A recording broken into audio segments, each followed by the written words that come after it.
편안하셨습니까? 어제는 2월 초 하룻날이고 오늘은 일요 가족보표일입니다. 또 이번 주 다음 주가 되나요? 토요일부터 그 다음 주 토요일까지 서가열의 부처님께서 출가하셔서 6년 동안 수행자의 길을 걸으시면서 많은 선지식을 만나고 그러면서 깨달음을 이루시고 35세에 정각을 이루시고 45년 동안 전법 활동을 하시다가 열반에 드신 음력으로 2월 보름, 음력으로 2월 8일, 시간적으로는 50년이 넘는 그런 시간이 경과조치가 되어 있지만 날짜로는 같은 달 2월 달에 초 8회부터 보름까지 그 기간을 종단에서는 경건주간으로 선정해서 많은 사부 대중이 함께 기도정진 수행하는 그런 시간들을 삼고 있습니다. 그래서 제가 어제는 도선사에 가서 초하루 법문을 그곳에서 했습니다. 굉장하대요. 도선사가 그냥 성지가 아니에요. 더군다나 토요일까지 접해서 등산객까지 포함돼서 인산인해. 그런데 그 중에도 저를 알아보시는 불자들이 굉장히 많고 낯익은 불자들이 있어서 다가가서 물어봤어요. 그랬더니 저가 도선사 초하루 법문을 하러 온다 해서 왔대야.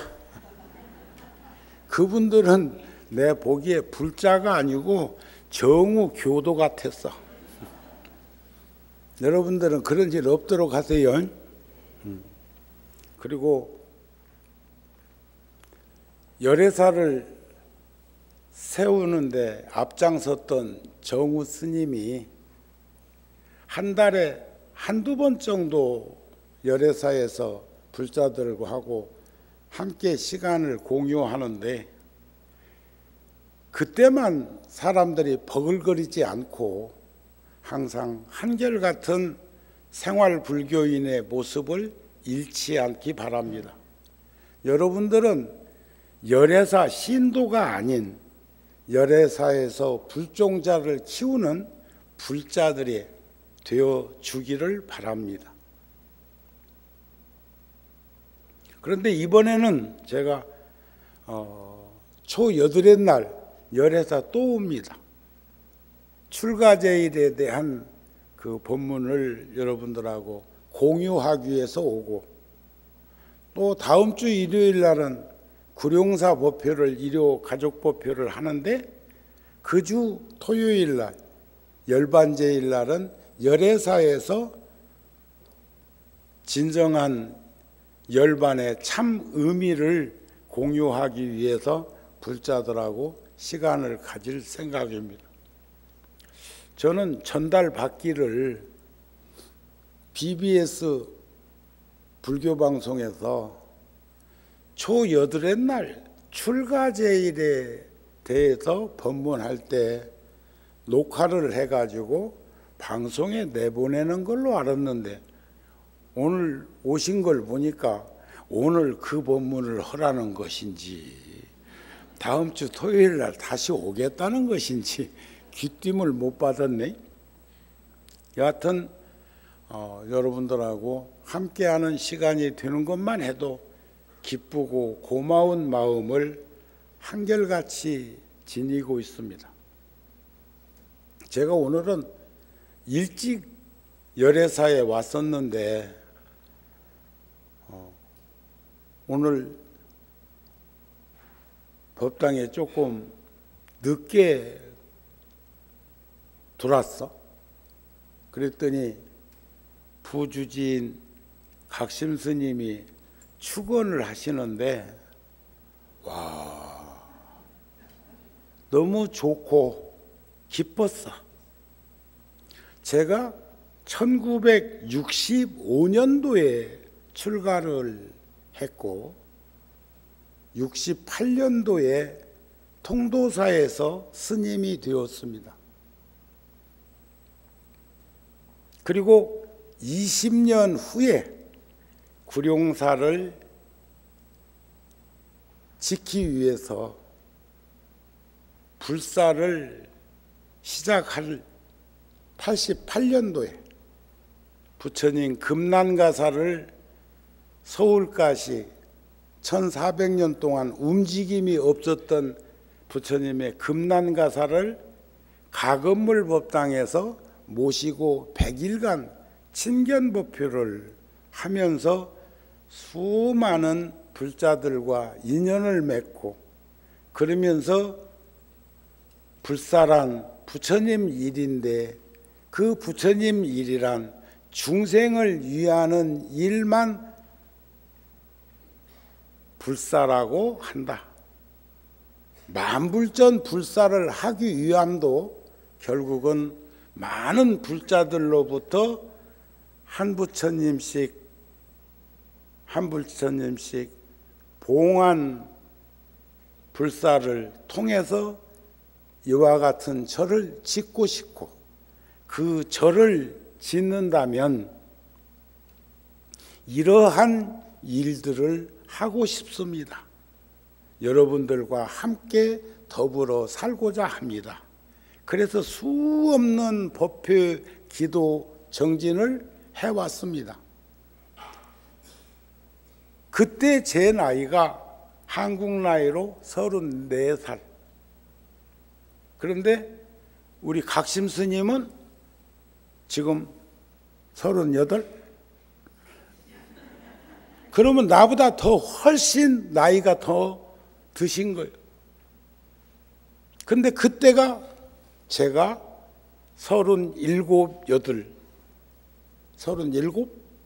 정도의 나이로 구룡사 큰 불사를 한다는 원대한 꿈을 실현하기 위해서 열심히 불자들과 함께하던 시기입니다. 그때 우리 각심 스님이 7살이었어요. 7살. 나에게는 아직도 그 7살의 어린 사미가 눈에 선한데 세월은 그렇게 흘러서 벌써 어른의 모습으로 여러분들에게 항상 함께하는 그 모습을 얼마나 자랑스럽게 바라보고 있겠습니까? 앞으로는 열애사 와도 내가 축원 안 해도 되겠다 싶네요. 오늘 안심했어. 우리 스님에게 크게 박수 한번 보내.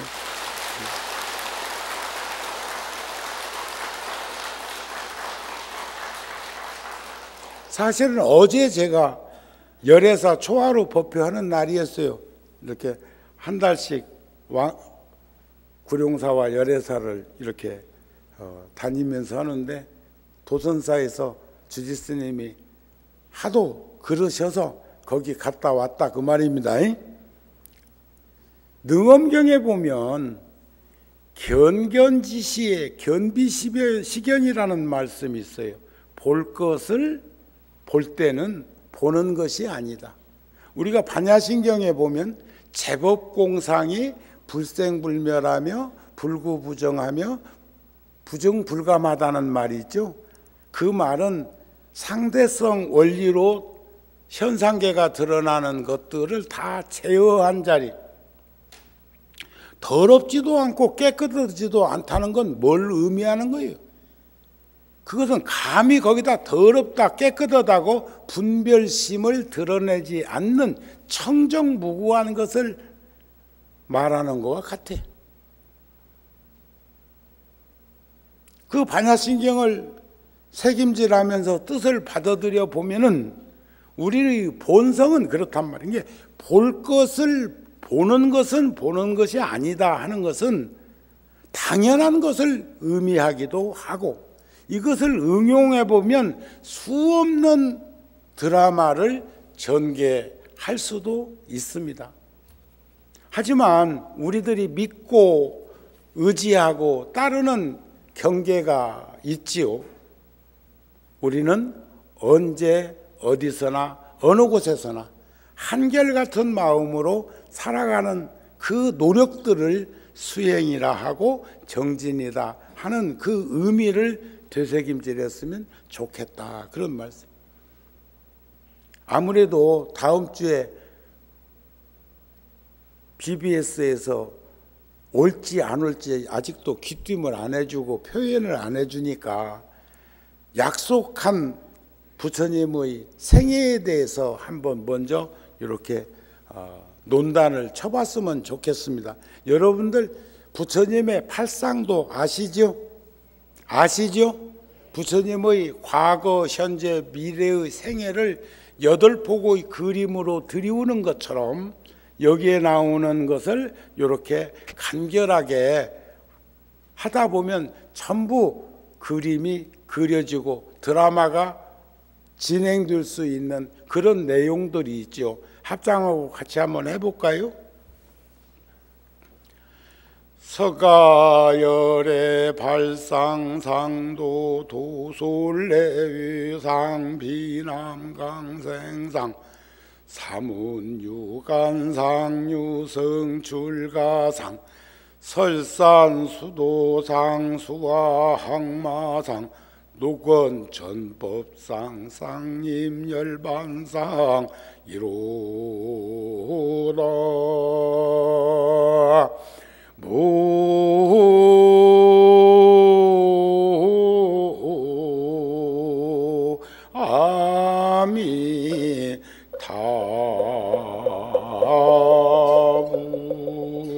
아미타불.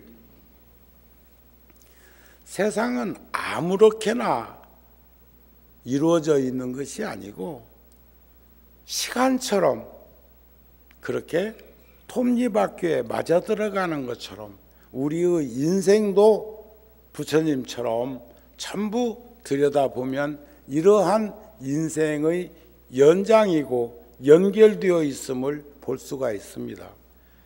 서가열의 부처님께서는 무식업내 이전에 이미 성불하셨어요. 생멸이었고 증감이었고 대소가 없고 장단이었고 미추가 없고 전후가 없고 좌우가 없는 그 올곧한 본성의 경계는 청정무구에서 깨달음을 이루셨지만 중생들과 더불어 함께 살아가면서 우리들을 이끌어주기 위해서 이 땅에 오신 거예요.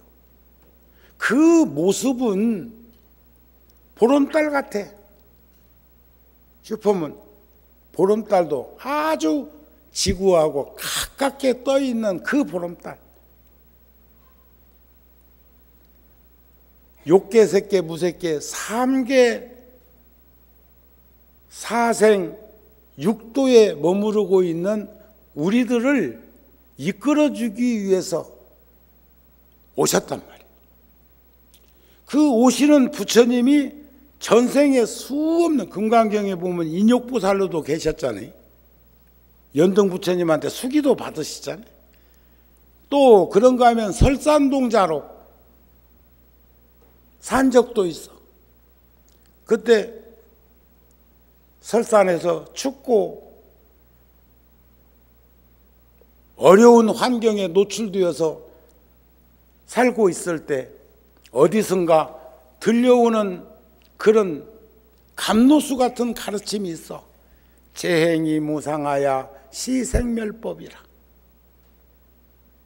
그 말을 듣는 순간 너무 기쁘고 막 환히 범렬해가지고 두리번거리고 찾아보니까 그 소리를 들려준 이는 다른 게 아니고 뜨거운 피를 마시고 사는 나찰이 거기서 울부짖고 있는 그 소리가 재행이 무상하야 시생멸법이라고 한 거예요.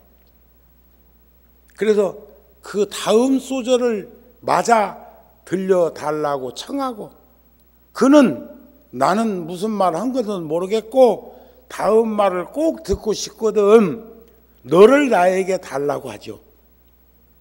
그때 들려주신다면 그것을 적어서 후대인들한테 보게 하고 이 몸을 보시하겠다. 재행이 무상하야 시생멸법이라. 재행이, 모든 행이 무상한데, 변하지 않는 것이 없는데 그것이 생멸법이었어.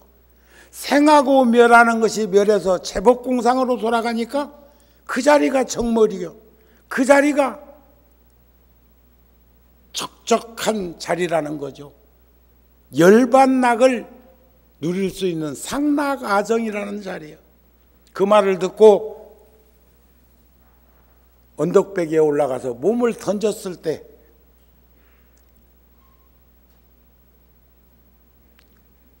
죽음을 맞이했겠습니까? 기쁨을 맞이했겠습니까? 그 나찰은 바로 그 설산 동자를 시험하기 위해서 온 보살이었다. 그때 그것을 적어놓고 몸을 던질 수 있는 백척간두에서 진일보할 수 있었던 그 힘과 용기와 지혜를 우리는 배워야 하고 익혀야 하고 실천해야 된다는 것.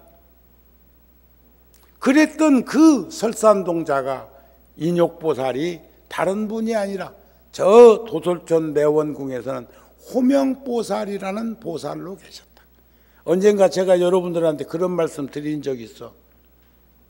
우리는 극락정토, 극락세계를 목적지로 설정해 놓고 그곳을 염원하고 발언하고 그곳에 안주하기 위한 불자가 되지 말고, 엄력보살인 우리 중생계에서 그 원력이 수승해서 일생보체에 오를 수 있는 보살 지위를 얻을 수 있는 극락정토에 가서 원력을 세워서 우리를 필요로 하는 그 어느 세상인가로 스스럼 없이 갈 수 있는 보살이 되도록 하십시다 하는 말씀을 드린 적이 있어.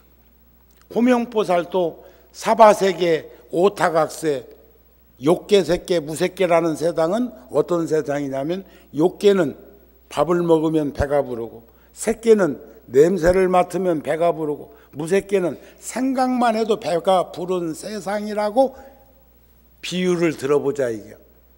여러분 1번, 2번, 3번 어느 세상이 제일 좋을 것 같아요?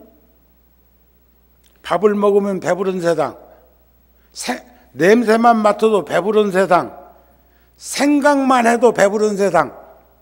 1번, 2번, 3번? 1번, 2번, 3번?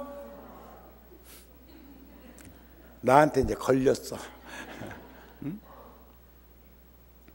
물질의 풍요한 세상이 더 어렵고 힘든 세상으로 전락하는 것은 우리들이 보고 있습니다. 옛날 가난하고 힘들고 배고픈 그 시절보다 지금은 너무 삭막합니다. 절박합니다. 인간미가 다 무너졌다고들 합니다. 그리고 가난하고 힘들고 어려운 환경에 노출되어 있는 이들보다, 배고픔을 겪는 이들보다 더 어렵고 힘든 환경에 노출되는 걸 우리는 봅니다. 그렇다면 밥을 먹고 사는 세상에서도 물질의 풍요가 결코 행복의 척도가 아니라는 것을 목격하게 된 현실 속에서 냄새만 맡아도 배부르고 생각만 해도 배부른 세상에 우리가 노출되어 있다면, 생각으로 모든 것이 다 이루어진다면, 구경에 가서는 중생들은, 거기도 중생들이요, 거기에서는 나타나는 현상은 죽음에 대한 것과 직면하게 되는 현장에서 어떤 생각을 했을까? 죽는 건 어떤 걸까?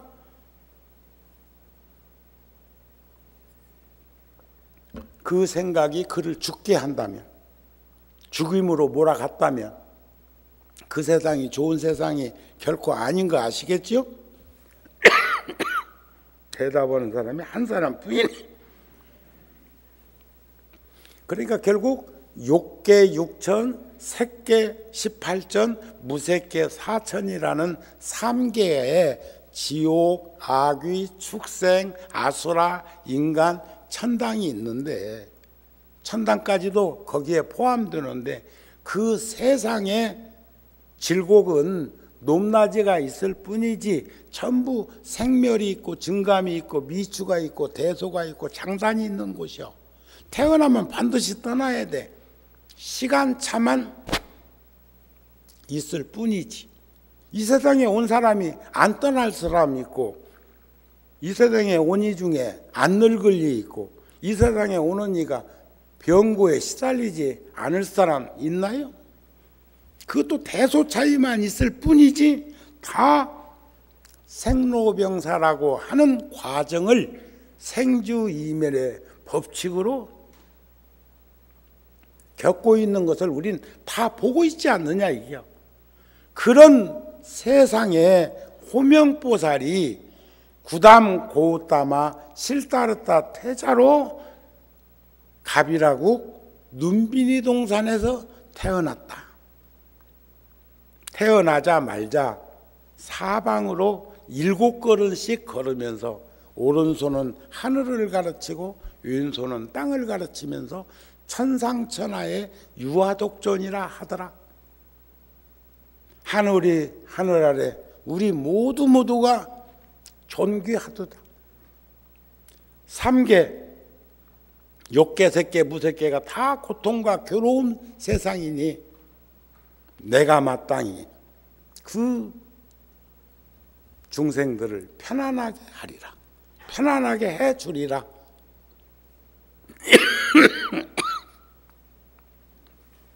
그게 부처님이 탄생도에 나오는 거 아니야? 응? 도솔촌 내원궁에서 비남강생상 눈비니 동산에서 태어나셨을 때의 모습, 그리고 어머니는 일주일 만에 생을 마감하시고 태자의 몸이었지만 약육강식하는 다양한 모습들을 보고, 청년 시절에는 우리나라 서울에도 동대문이 있고 남대문이 있는 것처럼, 서대문이 있고 숭이문이 있는 것처럼, 눈비니에도, 아니 갑이라국에도 성의곽을 쌓고 있는 성문이 있었고, 거기를 지나가다가 생로병사를 목격하는 과정 속에서 북문 쪽에서 수행자의 모습을 바라보면서 편안하고 넉넉하고 그리고 포근한 마음이 들어서 출가에 대한 마음을 일으키고, 그리고 사문유관상하고, 그리고 깊은 밤에 갑이라고 성을 떠나서 설산에 가서 수도하기 위해서, 그리고 6년 동안 수행정진하는 과정 속에서 부다가야 보리수화에서 깨달음을 이루시고, 또 함께 공부했던 이들을 찾아가서 녹야원 사슴동산에 가서 사제팔정도 12연기 육바라밀을 설하게 되고, 그들과 함께 아약교진여 등 5비구와 함께 전법의 길을 떠나서 항상 상주대중이 1250명, 수없는 이들과 함께 더불어 하면서 성문, 소승, 연각, 중승, 보살, 대승, 사성제 8정도 일승 원교를 설하는 그 과정이 45년이나 걸리고 구시나가라 사라상수나무 밑에서 열반에 드셨다. 이게 부처님의 생애를 8폭의 그림처럼 떠올려 볼 수 있는 대목 가운데 우리는 부처님의 생애를 일정 부분 들여다볼 수 있지 않을까 싶습니다. 이해가 좀 되세요? 그 중에 일주일 후에 2월 8일 날이 29세의 나이로 가비라국을 떠나서 수행자들이 머무는 곳을 찾아서 설산 6년 수도라고 하지만 히말라야 설산에서만 계신 건 아니에요. 처음에는 그렇게 멀지 않은 히말라야 산 쪽 고행자들이 있고 수행자들이 있는 곳을 찾아서 순례길을 떠났지만 결국 부처님이 깨달은 곳은 부다가야, 지금 말하면 성도지 가야까지 오시고, 그 전에 전 정각산에서 정각을 이루기 전에 고행자들과 함께 계셨던 수자타 마을이 있는 참 척박한 땅에서 또 함께 더불어 하고, 또 최초의 사원인 중림정사 그쪽에서 빈비사라 왕의 권유를 받고 공양을 받고 함께 살자고 하는 그런 말까지 들으면서도 출중한 그 장부의 기상을 잃지 않고 정진하셨던 부처님, 구담 고타마 실타르타의 6년 수행 기간을 우리는 한번 들여다볼 필요가 있다, 이런 말씀이 아닐까 싶습니다. 자, 고통의 원인을 다른 말로 표현하면 혼란과 착각을 일으키고 가지게 한다고 그럽니다. 고통의 원인, 괴로움의 원인은 번뇌망상이에요. 번뇌망상. 내가 자주 비유를 드는 게 그런 말 있죠.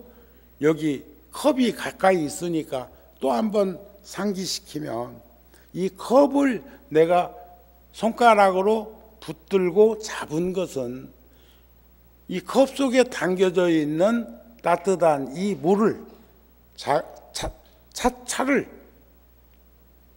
입술을 적셔서 목마름을 해소하기 위해서 들거나, 아니면 어디선가 백자를 갖다 놨는데 참 이쁘게 잘 만들어진 것을 보기 위해서 들 수는 있습니다. 이것이 인생사요, 이것이 가족사요, 이것이 세상사라고 한번 들여다 보십시오. 제가 존중하고 깨지지 않게 하기 위해서 제가 왼손으로는 살포시 받쳤고 오른손으로는 꼭지점을 붙들고 입술을 대고 한 모금 먹으면 목마름이 해소될 것입니다. 어쩌면 세상사가 이런 건데, 제가 음식을 짜게 먹었다면, 소금물을 먹고 있다면 먹어도 더 갈증나고 목마름은 해소되지 않을 것입니다. 이것을 조화롭게, 균형 있게, 지혜롭게 하는 것이 세상의 이치일 것입니다. 그러면 제가 한없이 이걸 그냥 들고 있을 게 아니라 이것은 내려놓는 게 좋아요. 그렇겠죠? 내려놓습니다. 그러면 이 손은 자유롭습니다. 이 손이 아니라 이게 내 몸일 수도 있고 내 마음일 수도 있고 내 인생일 수도 있습니다. 그러면 수없는 일들을 또다시 전개할 수가 있는데, 이것을 들고 있는 한 오른손은 이것 외에는 할 수 있는 게 없습니다. 그런데 이것을 들고 있는 한 어느 순간부터는 이 자네 내 손이 붙들려 있는 형국으로 변화되어 갔을 때 우리들은 어떤 생각을 할 수 있을까요? 탐짐치 삼독이라는 번뇌가 고통과 괴로움의 원인인, 그런데 그것이 일어나면 혼란스럽고 모든 것들이 착각으로, 여러분들 제가 그저께 저녁에 텔레비전을 보다가 영화 채널에서 다는 못 봤어. 그런데 그 영화의 드라마는 이해할 수 있을 만큼 크기를 뒤쪽에서 목격을 했어. 이름이 누시요, 누시. 한 여성의 이름이죠, 누시. 집에 가가지고 다운 받아갖고 한번 보세요. 루시. 그 영화의 흐름은 어떤 거였냐면요, 어떤 이유에서, 앞에 거 못 봤으니까 어떤 이유에선가 그 여성은 뇌파 작용에 의해서 변이 현상을 일으킨 것이 인간으로서는 도저히 할 수 없는 불가사의한 능력을 가지게 되었어. 그런데 본인도 소스라치게 놀랄 만큼 변이 현상을 느끼면서 과학자들과 의학자들의 도움을 받아가지고 실험대에 올라가지고 어떤 주사가 여러 대를 맞고, 그리고 그 몸에서 변화되어 가가지고 컴퓨터하고 연결되고, 컴퓨터에 연결된다면 세상에 있는 모든 인공지능인 컴퓨터에 그 입력된 것을 싹 흡수해 가지고 시간을 막 10만 년 전까지, 지금 지구 나이가 한 50억만 년 됐다고 그럽니다. 우리가 서가열에 부처님이 오셨다가 다음 미륵보살이 용화세계를 이룰 때를 56억 7천만 년이라고 표기를 하는데, 이거 부처님 말씀입니다. 표기를 하는데 지금 현재 지구 나이가 한 50억 년쯤 되었다고 그래. 그러니까 6억만 년 후에나, 그래, 시간으로 따지면 언제 미륵보살이 부처님 됐을지 모른다는 말도 되고, 또 공간적으로 보면 지금 미륵보살이 용화세계를 이루어서 부처님으로 와 계신다는 말도 돼요. 그거 잘 살펴야 됩니다. 그래가지고 거기서 나오는 두 대목이 있어서 세상은 아무것도 없다, 있다고 생각되는 것은 시간일 뿐이다 그랬어. 그러면서 시간을 막 넘기니까 유인원도 나오고요, 공룡도 나오고요. 그러면서 막 과거로 막 회귀에 가. 그러니까 또 어느 쯤에 가니까는 또 말 타고 다니는 이들도 나오고요. 네? 서부의 개척자들이 움직이는 것처럼 그런 시절로 막 소급해가지고 한 10억 년쯤 전으로 가니까 능엄경에서 하신 말씀을 그 영상에서 나오는 거예요. 맑고 깨끗한 마음이 어둡고 침침한 허공과 만나서 부딪히고 요동치고 흔들리다가 바람 기운 생기고, 마찰력에 불 기운 생기고, 녹은 것은 물 기운이 되고 굳은 것은 흙 기운이 되었다. 지수, 화풍, 공견, 식에 대한 것이 그 10억 년, 20억 년 전으로 거슬러 올라가니까 그 시대로 돌아가는데, 유성들, 지구가 지금은 막 부딪히고 만나고 해서 지금의 지구 크기로 되어서 공전하는 거리를 태양계를 한 바퀴씩 돌아오는 거 아니에요. 갔다가 왔다 하는 거리가 365일 5시간 46분 48초의 거리를 지구가 태양계 가까이 공전했다가 왔다가 하면서 추나추동 40절서 24절기를 이루고 있다. 이런 얘기가 되는 거예요. 그러니까 요즘 과학이 발전하면 발전할수록 부처님의 가르침이 점점 발현되고 있는 것, 이해하기 시작하는 문명의 시대에 우리는 와 있다는 것을 보게 된다. 이런 말씀이 아닐까 싶습니다. 아셨죠? 그러니까 결국은 고통과 원인을 다른 말로 바꾸면 혼란과 착각을 일으키는 거. 근데 그 영화에서도 시간이 있는 것처럼 보이게 할 뿐이지 불구부중한 자리인데 현상계에서만 그렇게 느끼고 이해하고 보고 알게 되는 것처럼 하지 사실은 없다. 에? 여기서 없다는 이야기도 없을 무자로 없다 하면 안 돼.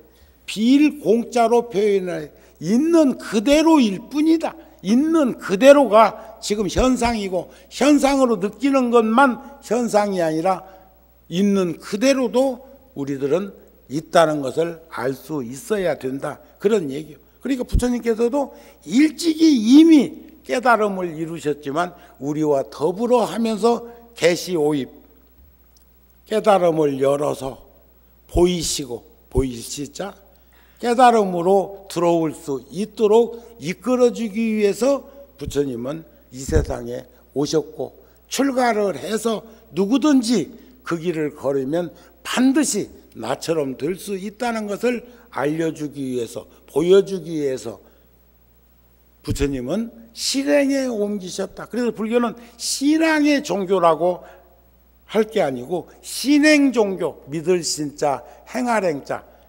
믿고 행하는 수행, 덕목을 키워나가면서 자기 모습을 발현하는 것으로 보셨으면 좋겠다. 이런 말씀이 됩니다. 아시겠습니까? 그래서 우리는 마음을 괴롭히는 감정적 경험이라는 것도 결국은 번뇌와 망상으로부터 고통과 원인을 드러내는 혼란과 착각을 일으키고 있을 뿐이다.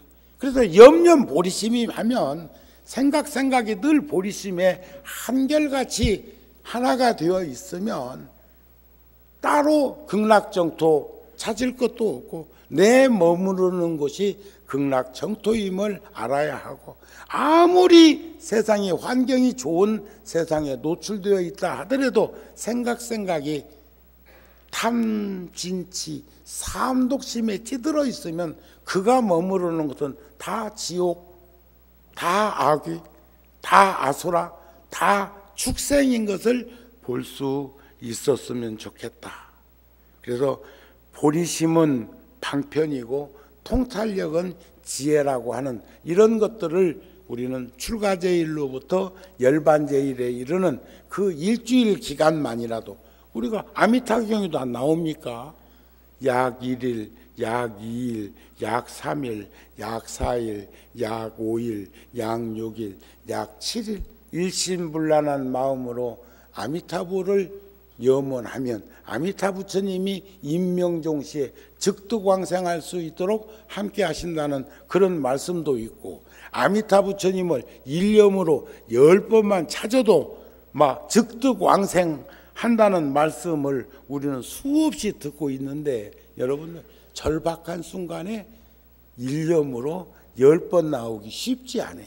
그러니까 우리 중생들은 한 번이라도 지극한 마음으로 나무아미타부를 찾고 또 시간을 경과해서라도 또 일념으로 찾고 일념으로 찾아서 이걸 마일리지 누적 횟수를 채우듯이라도 저축하자 이게요. 에이? 꽃감 빼먹듯이 다 빼먹지 말고 근검전략하고 검소한 삶의 현장에서 간절한 그 마음을 일념으로 긴 시간, 일념이 만념일 수도 있지만 만념이 일념일 수도 있어. 우리가 법성계에 보면 일미진중 함시방이라는 말도 있고, 하나가 많은 것을 다 포용하고 많은 것이 하나를 다 수용하는 그런 이치, 계자씨 안에 수미산이 들어가는 그 도리를 볼 수 있었으면 좋겠다. 그러기 위해서는 초발심 자경문에도 나오는 말씀인데,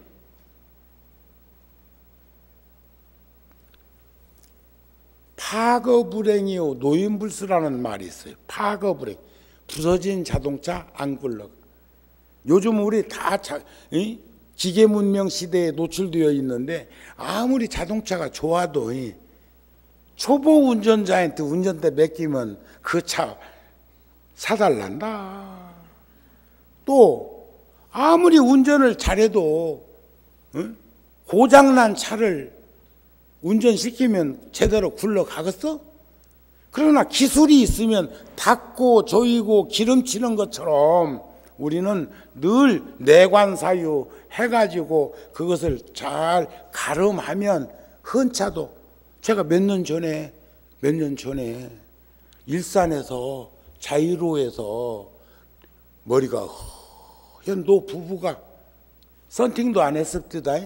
포니2를 타고 노 부부가 저 자이로로 향해 가지고 판문점 쪽으로 가는 것 같은데, 파주 가는지는 모르겠고 또 저 일산 서구에 가는지는 모르겠지만 나는 이쪽으로 동구 쪽으로 들어와야 되니까, 그러는데 가다가 내 옆에 차선을 한 60, 70 놓고 그 여유롭게 가고 있는 노 부부를 보는데 벤츠나 BMW보다 포르쉐보다 더 좋아 보였다.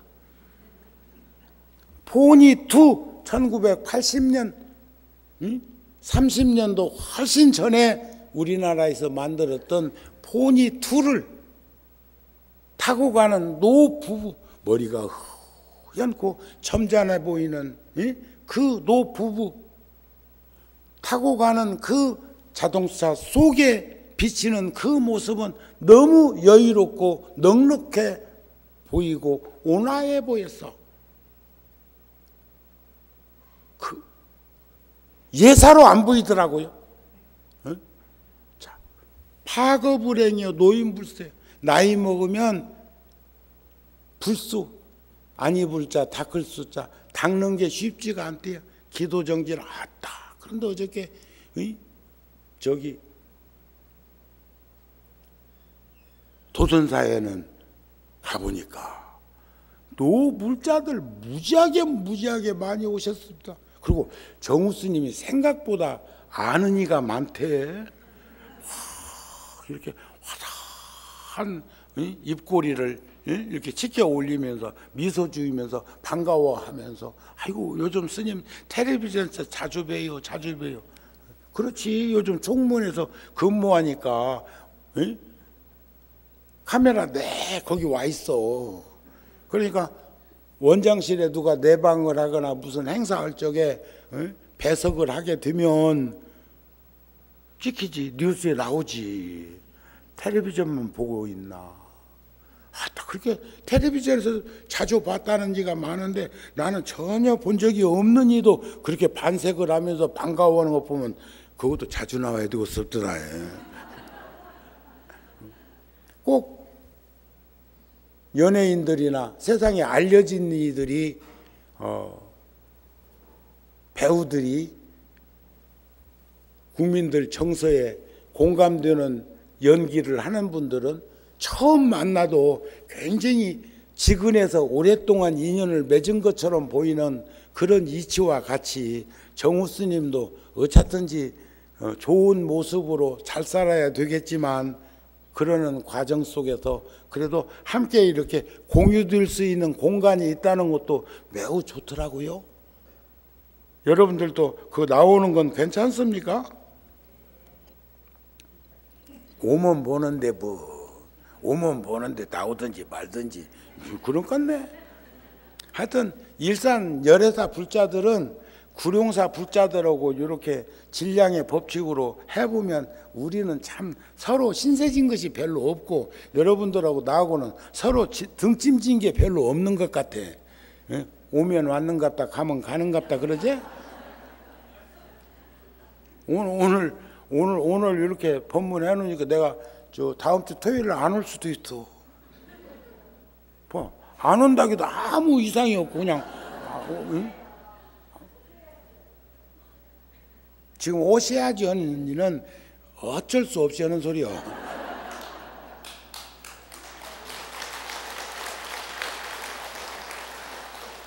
자, 늦었다고 생각될 때 결코 늦지 않다는 전언이 있지요. 그런데 정전하기에 알맞은 시기가 있다고 합니다. 5가지 시기가 있는데, 첫째, 머리칼이 칠흑같이 까맣고 꽃다운 청춘일 때, 초년의 젊음을 지닌 나이 어린 청년일 때 공부하기가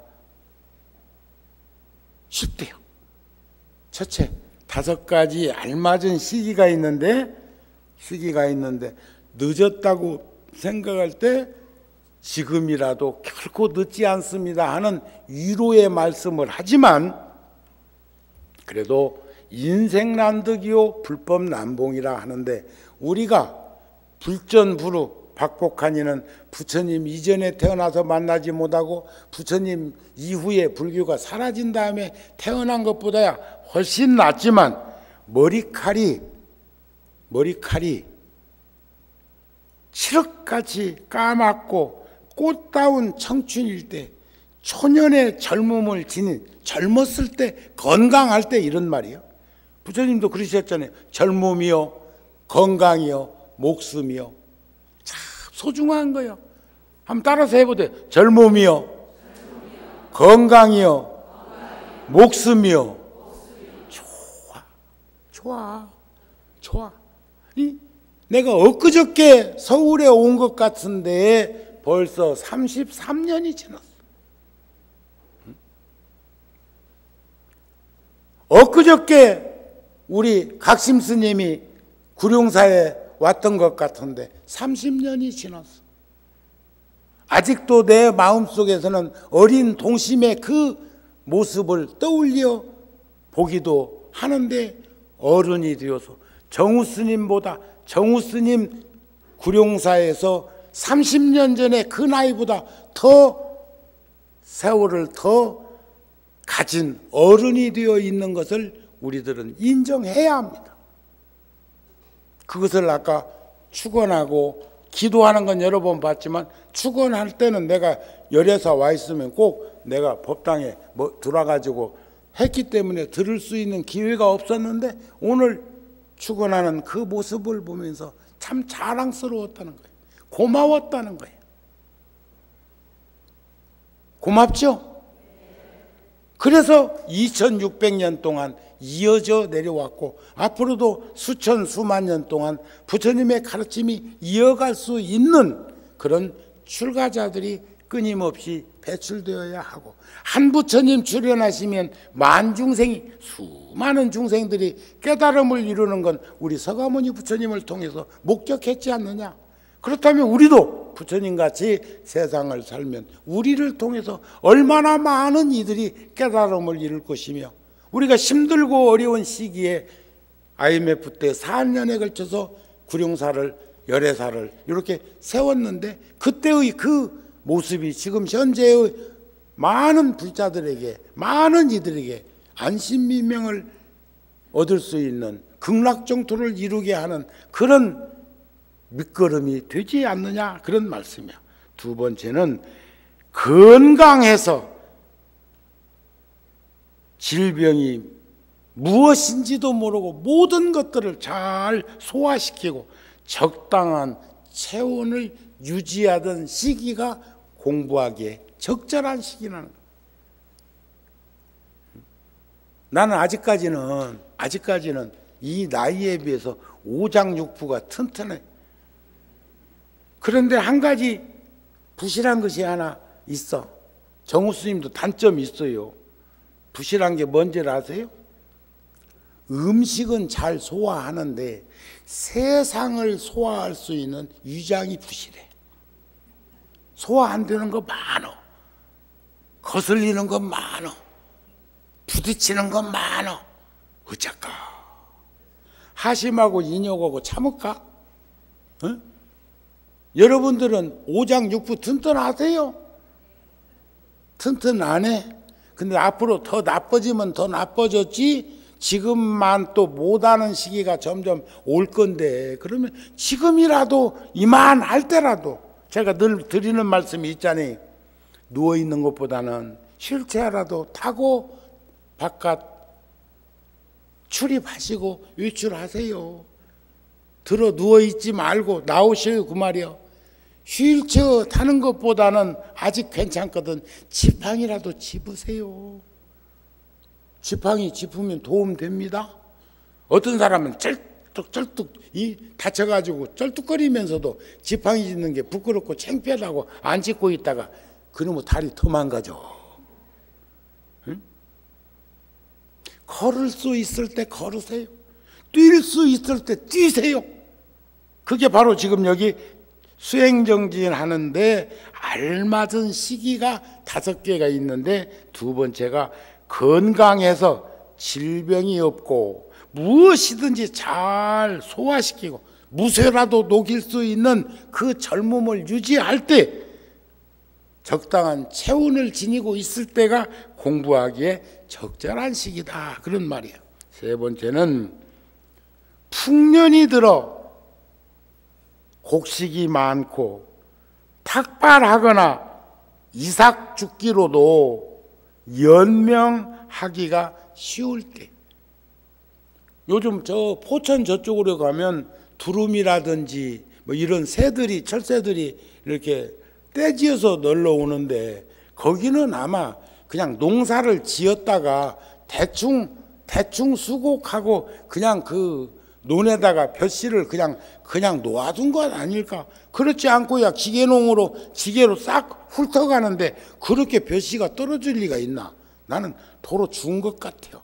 그렇지 않고는 그렇게 많이 놀러오는 철새들 수만 마리가 와서 뭔가 계속 쪼아먹는 일을 할 수 없을 것 같은데, 옛날 우리 어렸을 때는 낫으로 벼베기를 하고 나면 그 하나씩 떨어져 있는 벼씨를 이삭죽기라는 말 속에서 그거 주우러 댕긴 적도 있어. 또 어떤 주인은 저가 주울 거라고 못 죽게 해. 가난한 그 시절에 그거 주순들 얼마나 되겠어. 근데 어떤 이는 삽 들고 와갖고 그 논두덕에 있는 쥐구멍 판다? 그러면 쥐란 놈은 그냥 한 다발씩 갖다 물어다 놨더라고, 겨울에 먹으려고. 어? 그런 경험도 없죠. 우리는 너무너무 가난한 시절에 살아가지고 그런 추억과 기억이 많어. 응? 제가 그전에 한번 그런 말씀 드렸는데, 어렸을 때 어머니가 마음을 아주 단단히 내가지고 광주리 장수가 보리벨 무렵에 서해바다 개를 이고 팔로 왔는데 그걸 몽땅 사가지고 가마솥에다가, 그때가 우리 모친이 36살 때, 그럼 내 나이는 몇 살이나 될까? 한 대여섯 살, 6, 7살? 근데 어떻게 36을 아냐고?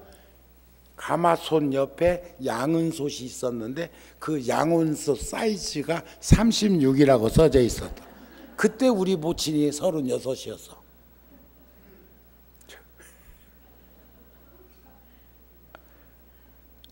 정우 스님도 재밌어. 지금 94살이신데 94시니까 58년? 58년 전 얘기. 58년. 그럼 정우 스님이 그럼 한 8, 9살은 됐을 때네. 8, 9살. 그렇지. 내가 유치원도 안 간 것이 6, 7살에 글자 알았겠어. 그런데 아이고 계산이 잘 나와. 그때 그 바닷개를 한솥 삶아서 친척들이랑 나눠 잡수려고 마음을 낸 것 같은데 그 어린 나이에 질량의 법칙으로 요것을 숫자를 해어놨을 것 같아서 아무도 없을 때 그것을 먹고는 싶고 하니까 알만 띄어 먹고 얹혔어. 알만. 마리수는 그대로 유지시켜 놓고 알만 띄어 먹고 얹혀서 지금도 바깥에서 음식을 먹을 때 그게 무슨 탕에 그런 게 들어가 있으면 그날 그러니까 60년이 다 됐는데도 아직도 그것을 몸에서 반응해. 그래서 거기서 깨달은 게 있어. 음식도 한번 심하게 얹히고 거부 당하니까 그 후로는 끊임없이 이렇게 배척당하는 것처럼 몸에서 거부하는데 마음의 상처를 입히거나 입었다면 이게 얼마나 긴 시간 갈 것인가. 내가 그것을 거둬들이지 않는 한 세세생생 갈 수도 있겠구나 하는 마음을 간직하게 돼요. 그런데도 그게 잘 안 돼. 상대 마음을 아프게 하면 안 되는데 어느 때는 그냥 또 그런 일들이 우리들 주변에서 다반사로 일어나. 그러시죠? 우리 그러지 맙시다. 또 한 가지 보리방아 찌은 채로 해가지고 쑥 뜯어 놓은 거 넣고는 그게 보리가루가 아니고 보리방아 찐 겨를 보리개떡이라고 그래요. 보리개떡. 그 보리개떡에다 쑥 넣어가지고 한 건이 먹으려고 해놨는데 그거 먹어본 이들은 식구들이 아무도 입도 안 대네, 손도 안 대네. 어린 것이 대소코리채 갖다 놓고 야금야금 식탐이만해서 먹고 얹혔다가 죽다 살았어. 지금도 정우 스님은 쑥떡을 안 먹어. 쑥떡이 맛있는 줄은 알면서도 안 먹는 이유는 그 쑥떡의 쑥을 보면 보리개떡, 60년 전에 먹었던 보리개떡의 수유증이 거부하는 거예요. 그것에서도 똑같이 느끼는 것이 그래, 마음에 상처를 주지 말아야 되겠다. 이런 마음들을 여러분들한테 전합니다. 아셨죠? 그러니까 풍년이 들었을 때가 공부하기 훨씬 배고플 때보다 낫다 그 말이야. 네 번째는 사람들이 우유와 물처럼 융합해, 화합해 해서 서로가 서로를 아끼고 사랑할 때 공부할 수 있다는 거예요. 집이 시끄럽고 산만하고 복잡하면 공부고 뭐고 아무것도 안 돼. 그러니까 절에도 우리가 기도하고 정진하는 데는 우리가 모두가 다 넉넉한 마음을 지녀야 된다. 그런 말씀이 아닐까 싶습니다. 다섯 번째는 승가가 서로 화합하고 감사하고 다투지 않고 평화롭게 지내며 믿음이 없는 이에게는 믿음이 생겨나게 하고 믿음이 있는 이에게는 그 믿음이 더욱 견고하게 할 때, 이런 때가 수행하고 정진하고 기도하고 공부하는데 훨씬 알맞은 시기입니다. 그러니까 파거불행이요 노인불수니까 더 늦기 전에 우리 기도하고, 우리 더 늦기 전에 정진하고, 우리 더 늦기 전에 나를 들여다보고, 더 늦기 전에 우리는 비우는 공부를, 내려놓는 공부를, 집착하지 않는 공부를, 치우치거나 얽매이거나 빠지지 아니하는 공부를, 그 시간 때문에 생로병사가 있는 것이지 시간만 멈춰 있으면 아무것도 이루어지지 않는 것. 어느 분이 그래요. 너 많이 컸다, 많이 컸다. 시간이 지났다 소리요. 그 말은, 그렇게 말하는 그는 아이고 당신도 많이 늙었어. 아이고 많이 늙었어. 이 말과 똑같은 말인데 사람들은 한쪽은 성장하는 것 바람직하게 생각하고 한쪽에서는 늙는 것을 거부하는 것으로 이루어진다면 그것도 모순이 아닐까 싶습니다. 세상은 끊임없이 변화되어 가고 있고 세상은 끊임없이 적응해 가면서 우리는 사는 것이 현실이라고 하는 것을 볼 수 있었으면 좋겠다. 그래서 부처님께서는 나를 믿어라, 나를 따르라, 뭐 이런 식의 가르침은 없었습니다. 모든 문제를 해결하고 하는 화점은 나 자신의 문제는 내 스스로가 해결할 수 있는 방법론을 가르쳤다. 하나 더하기 하나가 둘인지 다 알아. 그러나 부처님께서는 넷에서 둘을 빼도 둘이라는 것을 일깨워 주신 분이 부처님이라는 생각을 가지고 우리는 믿고 의지하고 따르는 불자의 길을 걸었으면 합니다. 아셨죠? 그러니까 본래는 다음 주에 출가제일 때 드리려고 했던 그 팔상도에 대한 거 다는 아직 얘기 안 했어. 아직 출가까지만 했지. 부처님이 성도 도를 이루셔가지고 45년 동안 전법의 길을 걸으시고 열반에 드시는 그 과정은 제가 다음 주 토요일 날 한 번 더 구성표를 짜보도록 하겠습니다 하는 말씀으로 오늘 마쳤으면 싶습니다. 늘 건강하시고요.